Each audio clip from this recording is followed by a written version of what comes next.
Hello everyone and welcome to another episode of Game Room, the show on this channel where we just geek out over video games, and in honor of Persona 5 finally coming out, this entire month is going to be Persona Month.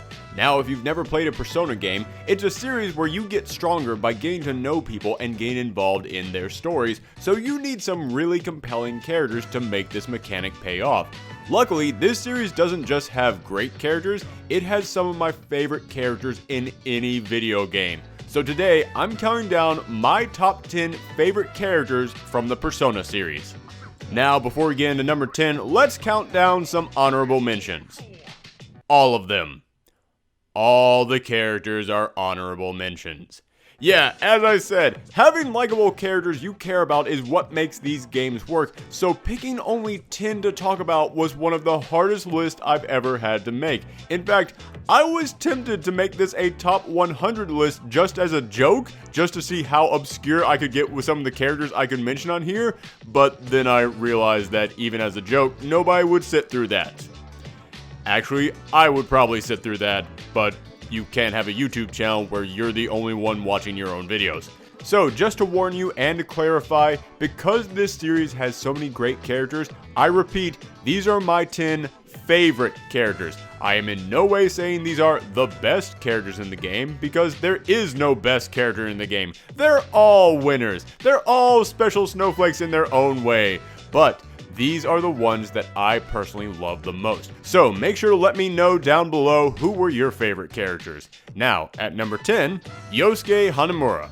I know that Yosuke was kind of meant to be a loser and a bit of a joke as your goofy sidekick who was always getting into trouble, which is a character we've seen many times before, but the reason why he gets onto the list is because Yosuke actually proved himself to be way more than that stereotype. When I first met him, I kind of rolled my eyes and thought, okay, I know exactly who he is going to be.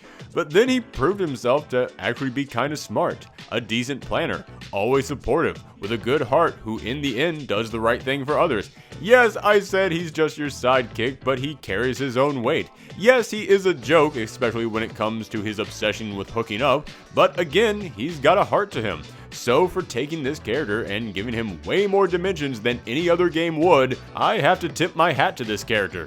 At number 9, Maya Amano. I'll let you know right now. As much as I love these games, I didn't really love them until Persona 3.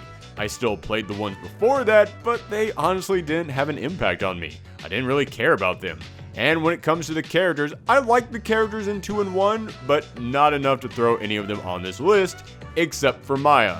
The Persona games have always had pretty gloomy premises and settings, so a character like Maya, who is just overflowing with optimism, absolutely stood out. In fact, I remember when I was playing Persona 2 Innocent Sin, and she popped up, I actually kind of jumped because, well damn, I was not expecting someone that bubbly to appear. At number 8, Fukuyama Gishi. All the team members in Persona 3 are sort of lost souls. A bunch of strangers coming together because of their powers, each of them looking for a connection with one another, and out of all of them, Fuka I felt needed that connection the most, and yet had the best attitude about it.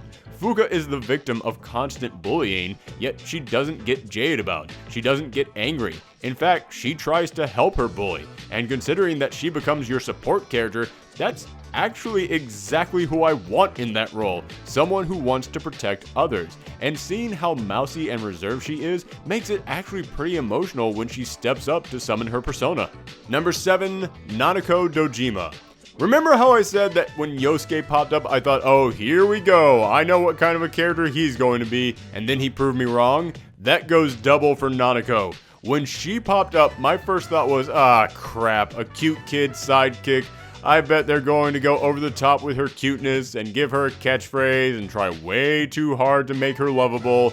Yeah, all those things turned out to be true, but the amazing thing is, it worked. This is one of the best kid characters in a game I've ever played because she actually is lovable. You actually do get connected to her. Whenever she calls me big bro, I just let out a huge aww.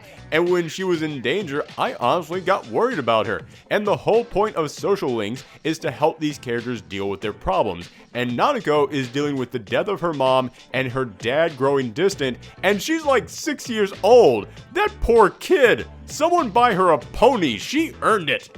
Number 6, Elizabeth. I love how crazy everyone in the Velvet Room is, but Elizabeth takes the cake. Walking her around on your dates was like having to explain the world to a malfunctioning, quirky robot. And again, like with so many other things on this list, that could have been annoying, but she is so darn weird and delightfully peculiar that it was just too much fun. And that's the best way I can describe her. Whether it was in Persona 3, Q, or Arena, whenever she popped up, it was just fun. And especially in 3, when it would get so serious at times, I really needed her to pop up and ease that tension. Plus, there's just something to love about an elevator attendant who has the powers of a god. Number 5, Akihiko Sonata. I'll admit that part of the reason I put Akihiko on this list is because I used to box, so I always kind of dig any boxer character in a game. Okay, not all of them. But the real reason he gets this high on the list is because Akihiko was just a total badass. The dude takes on shadows with his own 2 hands and acts like it was all a mild inconvenience. And he does it while wearing a preppy red sweater vest. I just love how when everyone else is going nuts at these crazy situations, Akihiko could not give 2 fudges about it. He's not here to save the day, he's here to beat stuff up. The world is coming to an end, and you know he would just rather be working out. The only time he gets excited is when he is going up against a tough opponent, because then he actually has a challenge. Plus, he's got the best catchphrase in the whole game. I've been waiting for this. Okay, now! At number 4, Cora Maru. I like dogs, I like the Persona games, there is a dog in the Persona games. That literally is all I needed to get him on this list. Okay, I should probably say more than that, but honestly, there isn't much more to say. Cora Maru doesn't really have much character growth, but honestly, he doesn't need any. That's kind of the beauty of Cora Maru. In a game where everyone suffers through trauma and has dark, heavy backstories, Cora Maru is your rock. When everything is at its darkest, Cora Maru is going to be there to remind you that everything is going to be okay, because end of the day, Cora Maru has only one job: to be a good boy. Number 3, Mitsuro Kirijo. As you can tell from my inclusion of Akihiko, I give points out to characters just simply for being badasses, and no character is a bigger badass than Mitsuro. She strikes fear in everyone around her just by existing, takes over her father's company at a shockingly young age, and even though she lets the protagonist lead the team, you know she's the better leader. I mean, heck, when she pops up in Persona 4 Arena, she's put together her own shadow hunting task force. She's basically the Nick Fury of the Persona world. And speaking of her appearance in Arena, you want to talk about being a badass? This is how she enters the stage. Yeah, that's her car. That's the most boss entrance in any fighting game. Number 2, Chie Satonaka. I love the energy and spirit of Persona 4, and Chie to me is the character that embodies that the most. She's spunky, she's energetic, she's always trying to improve and train, loves kung fu films, and isn't afraid to eat a Fred Flintstone-sized slab of steak when she's hungry. That's not just a fun character, that's a role model right there. But Persona 4 was also a game about a bunch of friends coming together and working through their own problems, and again, I think Chie embodies that the most. She was constantly fighting to protect others. It was the main thing that drove her. But at the same time, she wasn't afraid to poke at them, to joke around with them.